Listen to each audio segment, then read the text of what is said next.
मैं दुल्हन बनी एक छोटे से घर में बैठी थी, जिसकी सीलन लगी दीवार से एक अजीब सी बदबू आ रही थी, जिस वजह से मेरा दम घुट रहा था।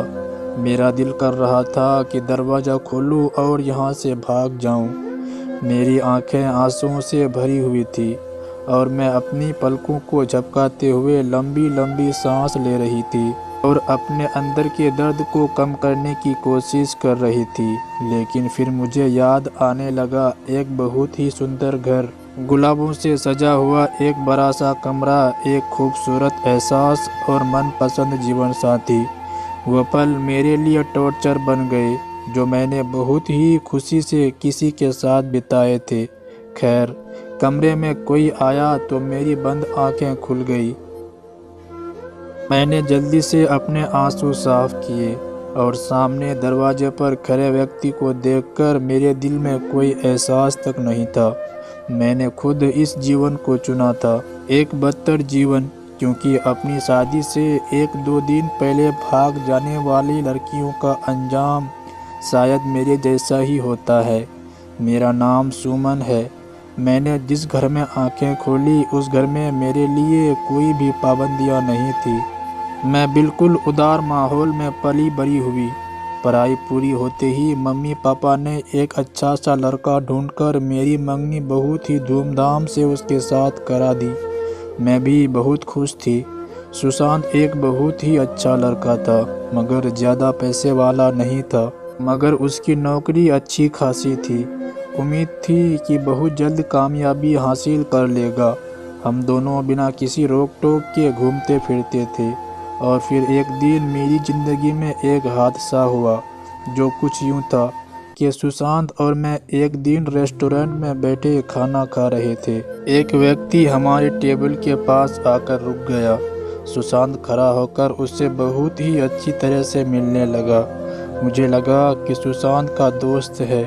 उसने मुझे भी उससे एक मंगेतर के रूप में मिलवाया और उसके जाने के बाद मुझे पता चला कि वह सुशांत का दोस्त भी था और जिस कंपनी में सुशांत काम करता था उसके मालिक का इकलौता बेटा भी। उनको देखकर मैं दंग सी रह गई और फिर उसकी दौलत के बारे में जानकर मेरी आंखें लालच से चमक उठी। मैं भी दिखने में कोई कम ना थी और हैंडसम लड़कों की ओर आसानी से आकर्षित हो जाती थी। और फिर संजू के पास तो दौलत की भी कोई कमी नहीं थी। अब मुझे संजू के मुकाबले में सुशांत गंवार सा लगने लगा था। ना वो संजू से ज़्यादा सुंदर था और ना ही पैसे वाला। घर आकर मैं बेचैन सी हो गई। मुझे लगने लगा शायद सुशांत से मंगनी करने में मैंने जल्दबाजी कर दी। सुशांत कितनी भी कोशिश कर ले, ज़्यादा से ज़्यादा 1 लाख रुपया महीना से ऊपर नहीं कमा पाएगा।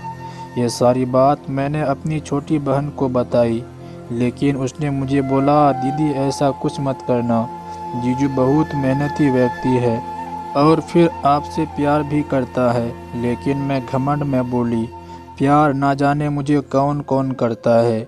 मुझे अब सुशांत से मंगनी होने का पछतावा सा रहने लगा था। और फिर दोबारा से मेरी मुलाकात संजू से एक मॉल में हुई। वो शॉपिंग कर रहा था और मैं भी शॉपिंग करने मॉल में गई थी।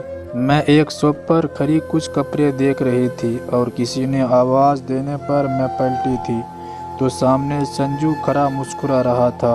हमने एक दूसरे को हाय हेलो किया और उसके बाद उसके बहुत ज़्यादा बोलने पर हम कॉफ़ी पीने चले गए। और कुछ देर बाद बातों ही बातों में मुझसे कहने लगा, आप इतनी खूबसूरत हैं, आपको सुशांत में क्या खूबी दिखाई दी? आपके लिए तो आपके मम्मी पापा को कोई मुझ जैसा सुंदर और दौलतमंद लड़का ढूंढना चाहिए था।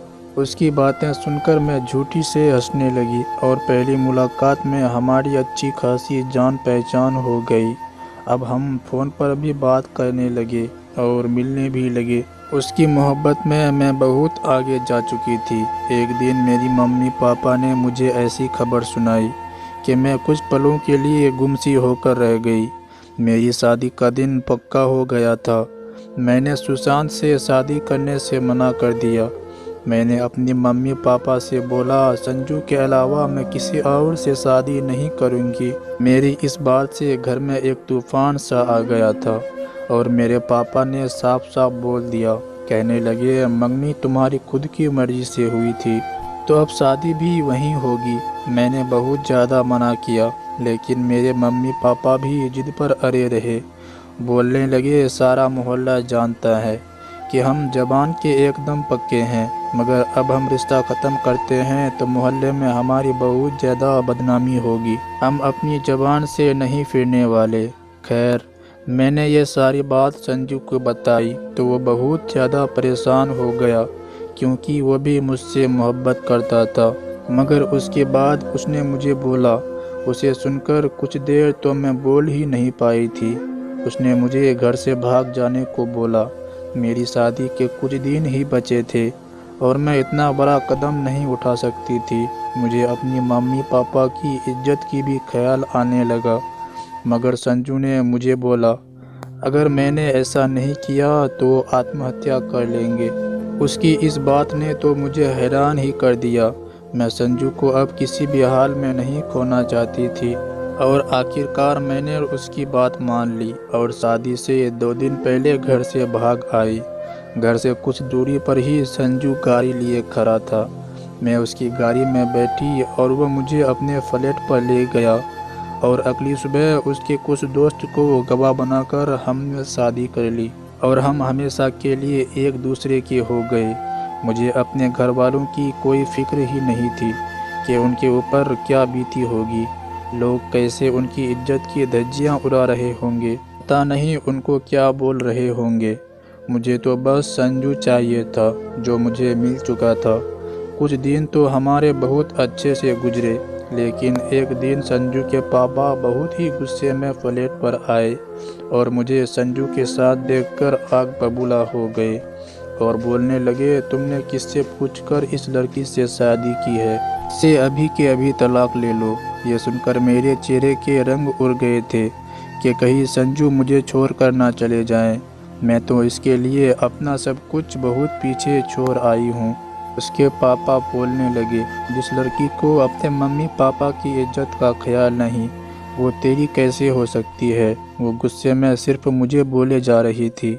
शायद सुशांत ने संजू के पापा को सब कुछ बता दिया था, मगर संजू ने मुझे छोड़ने से मना कर दिया। ये सुनकर उसके पापा बोले, अगर तुम इस लड़की को नहीं छोड़ सकते तो ये सब मेरी कमाई का है। इसको लेकर यहाँ से दफ़ा हो जाओ और ऑफिस भी कभी मत आना। संजू भी गुस्से में मेरा हाथ पकड़कर घर से बाहर निकल गया और मुझे अपने दोस्त के घर ले गया। कुछ दिन हम संजू के दोस्त के यहीं रहे। संजू जॉब की तलाश में जुट गया, मगर हर शाम घर पर मायूस ही लौटता था। मैंने एक दिन ये बात महसूस की कि संजू के दोस्त की पत्नी मुझे पसंद नहीं करती और फिर एक दिन तो उसने अपने पति को साफ साफ बोल भी दिया, इन दोनों को घर से बाहर निकालो, क्योंकि जो लड़की शादी से पहले अपने पति को छोड़कर अपने आशिक के साथ भाग सकती है तो तुम्हारे ऊपर भी अपने हुस्न का जादू चला सकती है। मैं ये सुनकर रोने लगी। संजू भी ये सब सुन रहा था। उसे भी ये सुनकर बहुत गुस्सा आया। उसके बाद हम एक छोटे से इलाके में एक पुराना घर सा किराए पर ले लिया। संजू को नौकरी भी मिल चुकी थी। संजू बहुत मेहनती से काम कर रहा था, लेकिन इसकी सैलरी में बहुत मुश्किल से महीने का खर्च निकलता था। नौकरी करने के लिए मना लिया। उसने थोड़ी हिचकिचाहट दिखाते हुए आखिर में हाँ कर दी। मैं बहुत खुश हो गई और उसके ऑफिस में जॉब के लिए अप्लाई कर दिया और संजू ने भी अपने बॉस से मेरी सिफारिश की थी। उसका बॉस मुझे देखकर अपने होश खो बैठा था। थोड़ी देर में ही मुझे उसके रंग दिख चुके थे और उसने तुरंत मुझे अपनी सेक्रेटरी की नौकरी दे दी। मेरा ज़्यादातर वक्त बॉस के ऑफिस में ही गुजरता था और धीरे धीरे वो मुझ पर एहसान करने लगा। मेरी सैलरी भी 1 महीने के अंदर बढ़ा दी। मैं खुश थी कि वो मेरे काम से बहुत खुश हैं, लेकिन वो तो कुछ और सोच बैठा था। उसकी नज़रों को मैं इसलिए सहन कर जाती थी क्योंकि घर का सारा खर्चा सिर्फ संजू की सैलरी से नहीं चल पाता था। संजू अब मुझे शक की नज़रों से देखने लगा था। मुझे अक्सर बोलता था, इस बॉस से दूर ही रहना, ये अच्छा व्यक्ति नहीं है। मुझे लगा था कि तुम्हें कोई और नौकरी दे देगा, लेकिन उसने तुम्हें अपनी सेक्रेटरी बना लिया है। बस एक बार मेरी हालात ठीक हो जाए, उसके बाद तुम्हें यह काम नहीं करना पड़ेगा। मैं भी यही चाहती थी, लेकिन एक दिन मेरे बॉस ने मुझे बोला कि मेरी एक होटल में किसी के साथ कोई मीटिंग है, इसलिए मुझे उसके साथ रात में चलना पड़ेगा। ये बात जब मैंने संजू को बताई तो उसने मुझे जाने से मना कर दिया। मैंने उनको बोला कि वो मुझे नौकरी से निकाल देगा, लेकिन वो फिर भी नहीं माना और कहने लगा तुम नौकरी भी छोड़ दो, क्योंकि वो तुम्हें अच्छी नज़रों से नहीं देखता, इसलिए तुम नौकरी भी नहीं करोगी। मैं यह सुनकर संजू से लड़ने लगी। तुम्हारी सैलरी से घर का खर्चा चलना नामुमकिन है। अगर वो मुझे गंदी नज़रों से देखता भी है तो अपनी मजबूरी की वजह से हमें बर्दाश्त करना पड़ेगा। मगर संजू मेरी कोई भी बात मानने को तैयार नहीं था। मुझे रात के 11 बजे बॉस के साथ जाना था कि वो मुझे अलग से 10,000 रुपये भी देने वाला था। खैर, मैंने संजू के साथ ये बोलकर बहस ख़त्म कर दी कि मैं नहीं जाऊंगी, और वो हमेशा की तरह खाना खाकर 10 बजते ही सो गया, जिसका वो आदी था। मुझे पता था संजू तो अब सुबह 10 बजे ही उठेगा। मैंने सोचा भी कि 2 घंटे में मीटिंग करके आ जाऊंगी, 10,000 का फ़ायदा भी हो जाएगा। बॉस भले ही मुझे अच्छी नज़रों से नहीं देखता हो, लेकिन आज तक उसने मेरे साथ कोई बदतमीजी तो नहीं की। अक्सर वो मुझे पैसे दे देता था और बदले में कभी कोई गलत डिमांड भी नहीं की थी। ये सोचकर मुझे तसल्ली थी, इसलिए मैं तैयार होकर घर से निकल गई। सोचा कि 2 घंटे बाद चुपके से घर आ जाऊंगी और संजू को भी कुछ पता नहीं चलेगा। मगर मुझे क्या पता था, इस रात के बाद मेरी आगे के सारे जीवन में भी अंधेरा छा जाएगा। मुझे मेरा बॉस एक होटल में ले गया। सबसे पहले वहां जाकर हमने खाना खाया और वहां हमारी एक बड़ी कंपनी से डील पक्की हो गई, लेकिन इनका बॉस इसी होटल के रूम में था। मुझे मेरे बॉस ने एक फ़ाइल देकर उसके सिग्नेचर लेने के लिए मुझे उनके रूम में भेज दिया और बोला, जाओ इस कॉन्ट्रैक्ट पर सिग्नेचर ले आओ, उसके बाद मैं तुम्हें तुम्हारे घर छोड़ दूंगा और 10,000 की बजाय 20,000 रुपये दूंगा। ये सुनकर तो मैं और भी ज़्यादा खुश हो गई। मैंने उसके रूम के गेट पर नॉक किया तो उसने मुझे अंदर आने को बोल दिया, और जैसे ही अंदर जाकर मैंने उस व्यक्ति को देखा तो मेरे पैरों के नीचे से ज़मीन खिसक गई, क्योंकि वो भी मुझे देखकर हैरान रह गया। उसके बाद मैं घर के लिए अपने बॉस के साथ निकल गई। कुछ देर बाद घर आया। मेरे बॉस ने मुझे 20,000 रुपये दिए और बोला, ऐसे ही काम करोगी तो जल्द कामयाब हो जाओगी। कुछ देर बाद घर आ गया और मैं मरे मरे पैरों से घर के अंदर चली गई। घर में एक और तूफान मेरा इंतज़ार कर रहा था। वो होटल वाला व्यक्ति मेरे पति के साथ मेरे घर में बैठा था, जो कोई और नहीं संजू के पिता यानी मेरे ससुर थे। मुझे नहीं पता था कि जिस कंपनी से मेरे बॉस ने मीटिंग की थी वो मेरे ससुर की है, वरना कभी उस कमरे में नहीं जाती। कमरे में आते ही उन्होंने मुझे बोला था, तुम आई हो मेरा दिल बहलाकर मुझसे सिग्नेचर लेने। ये तो मैं कभी भी नहीं सोच सकती थी। वो मेरे पास आया और मेरे हाथ से फाइनल सिग्नेचर उस पर सिग्नेचर कर दिए और बोला, तुम जैसी लड़की कभी भी किसी के घर की इज्जत बन ही नहीं सकती। मेरा बेटा ऐशो आराम की ज़िंदगी छोड़कर तुम्हारे साथ इतनी कठिनाइयों में जी रहा है। ये है मेरी परवरिश, और एक तुम हो। चलो, मोहब्बत की खातिर माँ बाप की इज्जत की धज्जियाँ तो उड़ा ही दी थी, मगर अब उस मोहब्बत की तो इज्जत रख लेती। तुम जैसी लड़कियाँ सिर्फ पैसों के पीछे भागती है। मैं ये कभी नहीं चाहती थी कि सिग्नेचर करने के लिए मुझे अपनी इज्जत का सौदा करना होगा, मगर मुझे पैसों का लालच ज़रूर था। मैं अपने ससुर के सामने हाथ जोड़ने लगी। उनको बताया, मुझे ये सब नहीं पता था, प्लीज़ संजू को कुछ मत बताइए, मेरा घर बर्बाद हो जाएगा। मगर उन्होंने मेरी एक ना सुनी और जब मैं घर पहुंची तो संजू मुझे घूर रहा था। ने मैं उसे कुछ बताती, उसने मुझे बोला तलाक के पेपर सुबह तक आ जाएगा और वो अपने पापा के साथ चला गया। एक पल में सब खत्म हो गया। मैं फूट फूट कर रोने लगी और सोचने लगी आखिर मेरी गलती क्या थी, मोहब्बत करना या शायद घर से भागना। काश वक्त थोड़ा पीछे चला जाए। मैं 2 दिन भूखी रह लूँगी मगर ये सब नहीं करूँगी। लेकिन सारी गलती हमेशा औरत के माथे ही मार दी जाती है।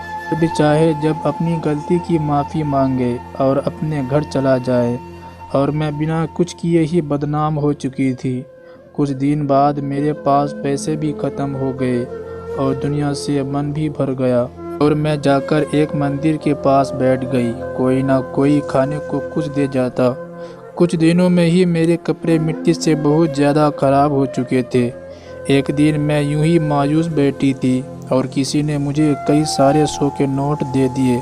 मैंने उनको देखा तो वो सुशांत और मेरी छोटी बहन थी। मैंने उन्हें देखते ही अपना चेहरा छुपा लिया, लेकिन तब तक वो मुझे पहचान चुके थे और उनकी आंखें फटी की फटी रह गई। मेरी छोटी बहन मेरे बराबर में आकर बैठ गई। बोली दीदी तुम ये कैसे हो गया? और दीदी तुमने घर से भागकर बहुत बड़ी गलती की थी। जब पापा को तुम्हारे भागने का पता चला तो उनको हार्ट अटैक हो गया था और उनकी ये हालत देखकर सबने मेरी शादी सुशांत से करने का फैसला किया था। और उसके कुछ दिनों बाद पापा इस दुनिया से चले गए। लोगों ने हमें बहुत बेइज्जत किया। यह सुनकर मैं फूट फूट कर रोने लगी। मेरी एक गलती ने मेरे पूरे परिवार की ज़िंदगी खराब कर दी, उनको कहीं मुंह दिखाने के लायक नहीं छोड़ा। लेकिन आज मुझे मेरे कर्मों की सज़ा मिल रही है। आज मैं अपनी बहन से मुंह छुपा रही हूँ।